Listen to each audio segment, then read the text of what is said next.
ఒక అడవిలో ఎన్నో జంతువులు పక్షులు కలిసి ఆనందంగా జీవించేవి. అక్కడే ఒక పెద్ద తేనెటీగ గూటి ఉండేది. ఆ తేనెటీగలు చాలా శ్రమగా పనిచేసేవి.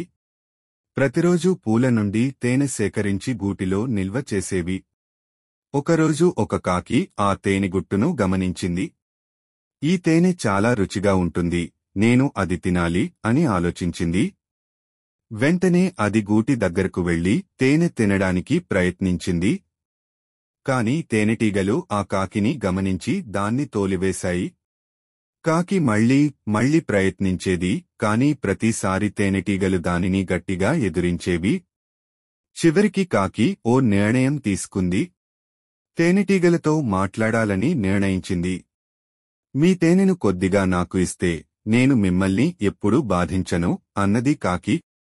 తేనెటీగలు చిరునవ్వుతో చెప్పాయి, మేము రోజంతా కష్టపడి పూల నుండి తేనె సేకరిస్తాం. అది మా శ్రమ ఫలితం. పని చేయకుండా దొంగిలించాలనుకోవడం తప్పు. కాని నిజంగా నీకు తేనె కావాలంటే మాతో కలిసి పని చేయి.